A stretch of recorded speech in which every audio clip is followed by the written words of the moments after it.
right, listen up, folks, because I have the ultimate tag team partner for breaking bad habits in this new year. Fume. This is not a vape, make no mistake. This is a flavored air device, and it's a game changer for bad habits. Fume draws flavor to your mouth, not to your lungs. No nicotine, no vapor, no batteries. Think herbal tea instead of soda. Fume is clean, natural, and 100% guilt-free. Now let's talk about design.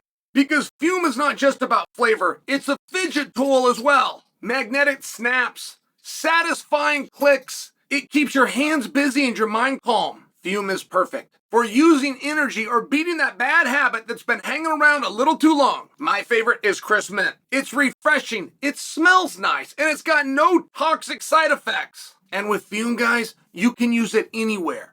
No smell, no color, no side-eye coming from a stranger. Fume has helped over 300,000 people already form better habits. I want you to be next. Go to tryfume.com/Chael. That's tryfum.com/Chael, like the famous gangster. Use my code Chael to get a free Fume topper with your journey pack. Stop losing to bad habits. Start winning.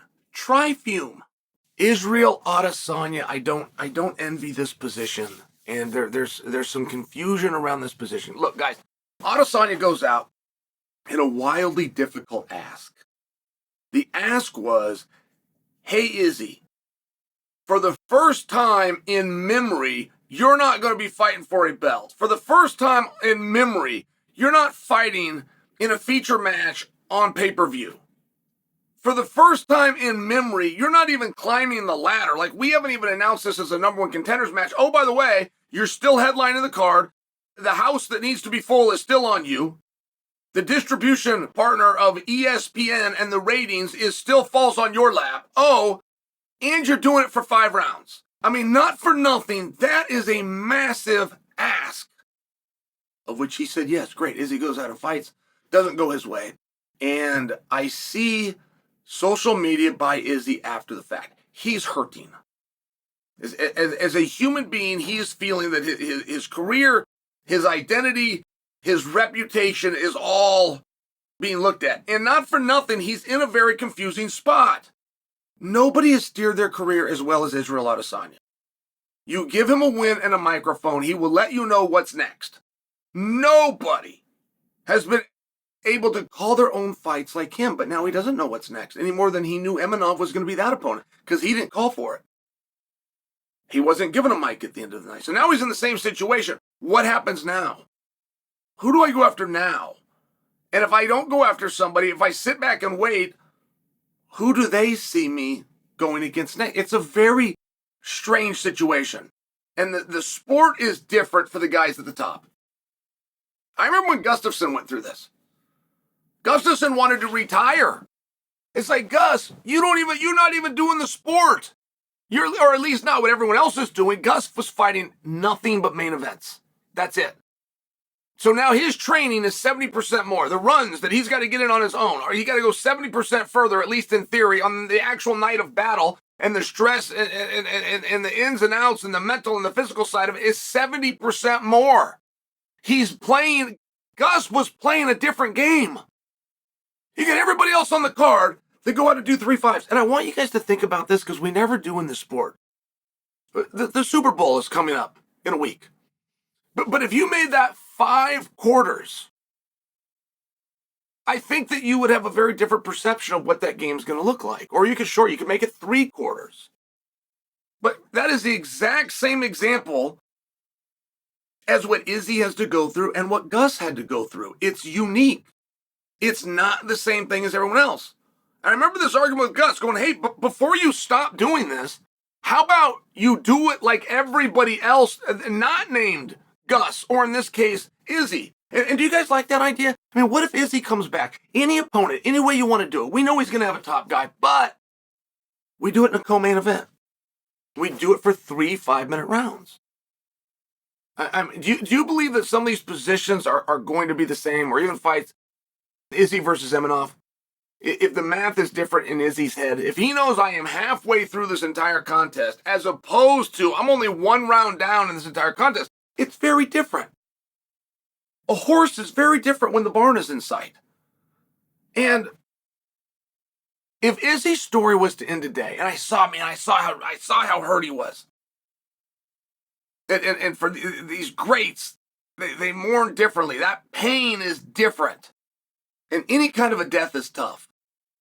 A death of a career, a changing of an identity. It's a hard thing for anybody. And I was just watching Izzy trying to process it. But if it were to end, and I don't feel that we needed this Imanov fight. Win or lose, I don't think anything's different with Izzy. I'd be sitting here today, if Izzy won over the weekend, I'd be sitting here today, and I'm not telling you he's going to fight for a title. I'm not telling you he's next in line. I'm not telling you we got Chimaev next in a number one contender. I'm not doing any of those things. I'm telling you, I think he can retire. Well, whether he won or he lost, I'm telling you the same thing, which is Izzy can retire. There's nothing left to prove. It doesn't get any better. He was the sport's biggest star. He's currently number 3. He was the sport's highest paid athlete. He's currently number 3. Do you guys know the hierarchy? Alex Pereira, number 1. Sean O'Malley, number 2. Israel Adesanya, number 3 on the pay scale. Just so you understand.